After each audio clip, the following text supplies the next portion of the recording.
we've got a brand new spin-off of Alone, Frozen. We're bringing back 6, maybe we should call it 5, veterans of the show who are going to test their skills in the winter in Labrador. And if they last 50 days, they will get a share of the grand prize. Very interested to see how this all plays out. You know, we just finished Alone Labrador where they went out earlier, but we saw the majority of people either tap before or just after that 50-day marker. And this is going to be a more difficult challenge. So it will be interesting to see who can get established quick enough to last that 50 days, or who gained enough weight to just sit in a shelter for 50 days and starve. You know, we may or may not have some feelings, some lingering feelings about the end of the past season we just watched. So really we focused on 3 individuals today, Mark, Callie, and Amos.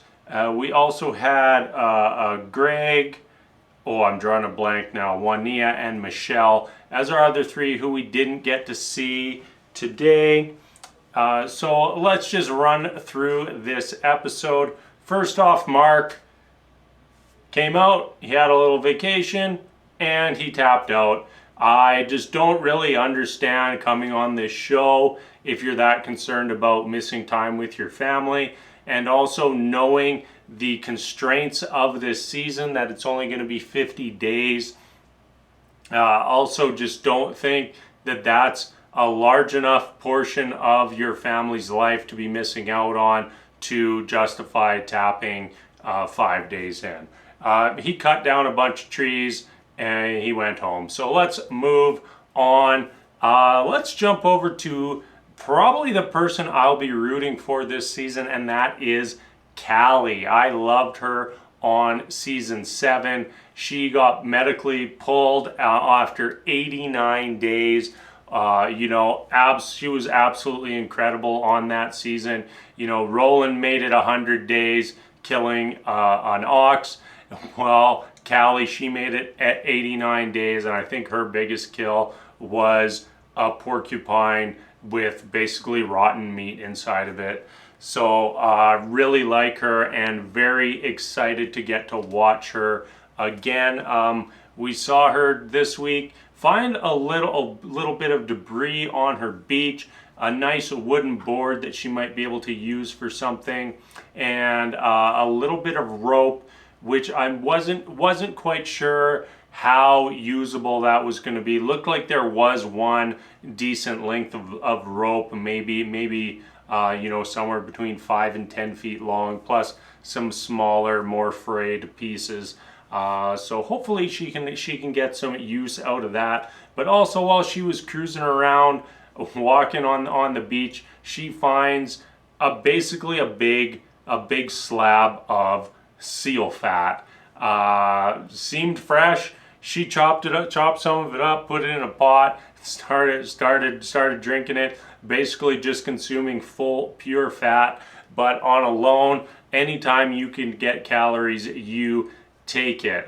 Very interested to see what her strategy was going to be. You know, looked like she spent most of this episode exploring her area and not really that much hunting or fishing or even gathering. You know, she was just in the explorer mode. Did find a place to build her shelter about 30-40 days faster than she did on season 7.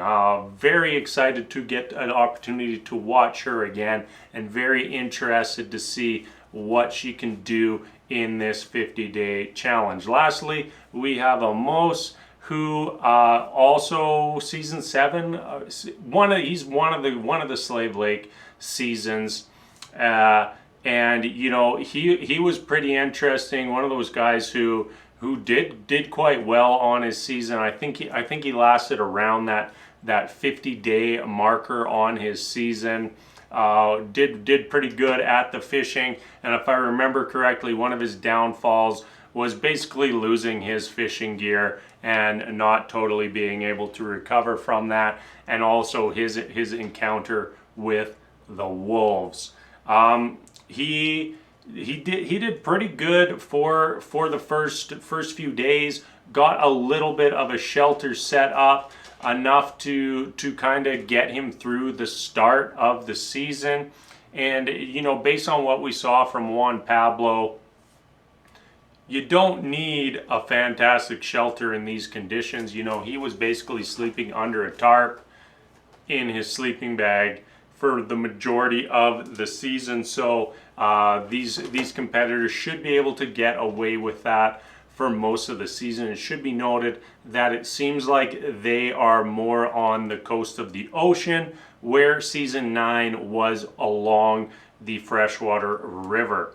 So I don't know if the fishing rules are going to be different, or if fishing is even going to be a possibility on the ocean. So that is going to be a lot different. And also, they should have some colder winds coming in off that water, but still I don't expect like the minus 30, minus 40 that we saw in Slave Lake. What else from Amos? Shot at a ptarmigan.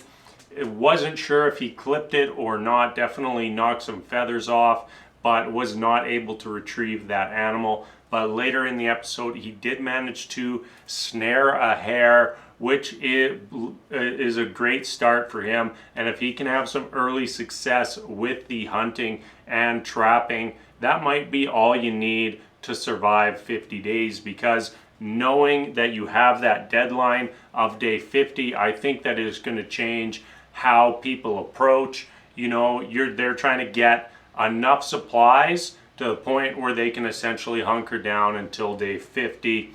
And like after like those final 10 days, I'm going to say it right now, I don't think there's going to be much action from anyone, knowing that the finish line is that close. Honestly, I think that's about it for this week. Really excited to see how this plays out. Was a little disappointed that the episode length was shorter than our standard episodes.